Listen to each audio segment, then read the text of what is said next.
Hi, my name is Tom Antos, and today I'm going to show you guys a very simple little tutorial, but a very neat little lighting trick that you can use in your film or music video or video production.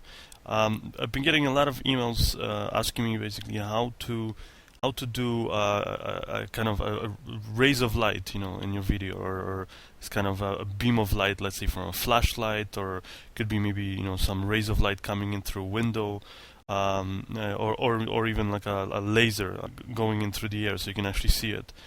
Um, and really, all of the way that all of these lighting effects are achieved is pretty simple. It's basically these are all an atmospheric lighting effect. So in order to, basically for you to see, a beam of light, or some rays of light coming in through a window, for example, or maybe let's say even have a scene where a car stops and you see the headlights and they have a very, very distinctive, beams of light coming off of the headlights. If you want to be able to see those, then you need to have basically something in the air that the light can reflect off of, because light on its own is not visible. You can only see light once it reflects off an object. So if it lands, on a wall or whatever your subject, and obviously you see it then. But the same way that a rainbow basically appears, in the middle of the air, it's actually the only reason why you can see a rainbow is because of the moisture that is stuck basically, in the atmosphere. So usually it happens, right after it rains, or sometimes even while it's raining, and then basically you have the sunlight going in through the air, and then refracting actually through the little droplets, little microscopic droplets that are of water that are in the air, and then the light breaks up into the primary colors, creating the rainbow effect. But if there was nothing in the atmosphere, or there's always something in the atmosphere, but if the atmosphere was very, very thin, then you would not see the actual light. And it's the same thing, the same way if you want to get those other kind of lighting effects that I mentioned. And the best, and I think the cheapest and fastest way of doing it is basically by adding a little bit of smoke or fog to your scene. So here I'm going to show you a cool little test scene that I've done just for this tutorial. I'll let you watch it.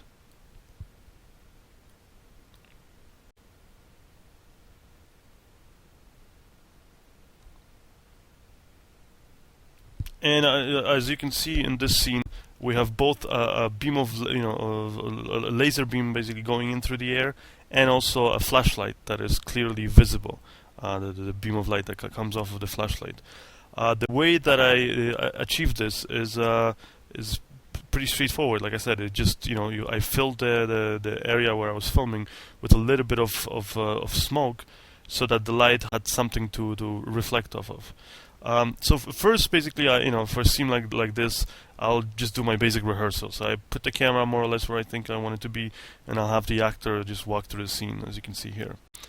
Then, since this is again a very simple shot, I don't really care about seeing the actor too much. Just kind of seeing more of an outline of him.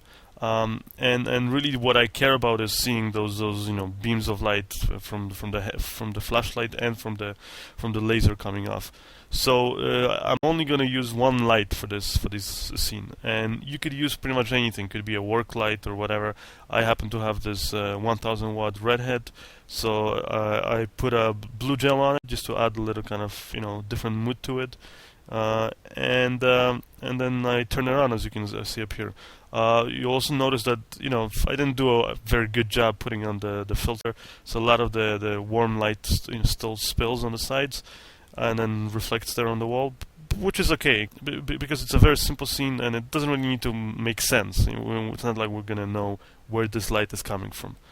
So anyways, after that I take this average fog machine that you can buy at your local party store, and just fill it up with the fog fluid, turn it on, and then I put it here on the stairs, and then I just basically let it go on, let me be just 2 or 3 short bursts of smoke.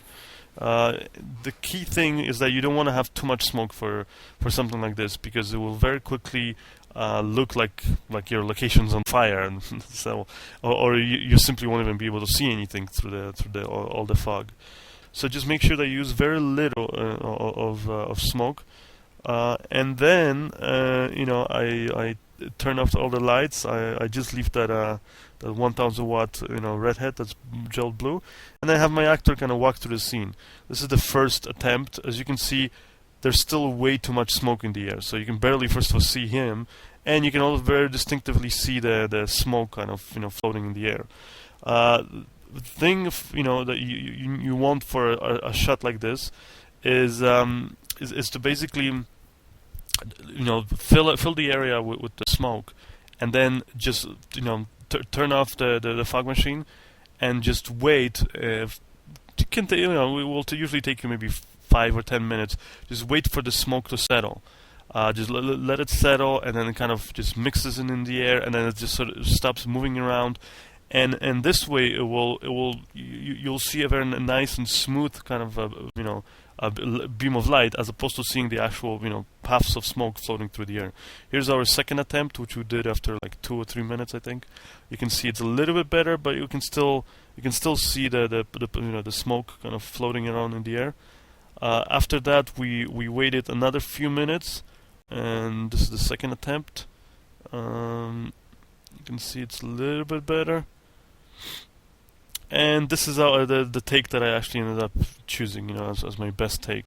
There's still quite a bit of fog in the air, but it's pretty good. It doesn't, it's not, and there's not so much that that it's obvious that there's something there, and it also creates very smooth and even rays of light.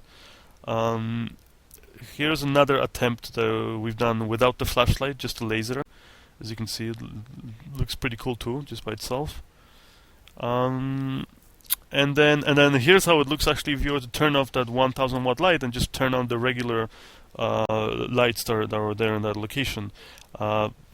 Most of the smoke is looks like it's gone, but there's like a very thin haze just sort of hanging around, and because of that you can actually see that the very distinctive beam coming off of the laser. Where again, if there was no smoke in the air, you would not see that laser there at all.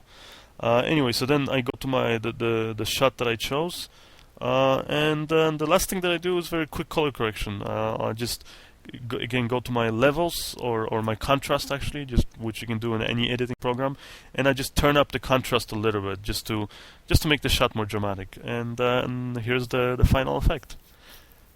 I hope you guys liked this little lighting trick, and if you have any questions, then leave them below in the comment box, and I'll try to answer as many of them as I can. Thanks, bye.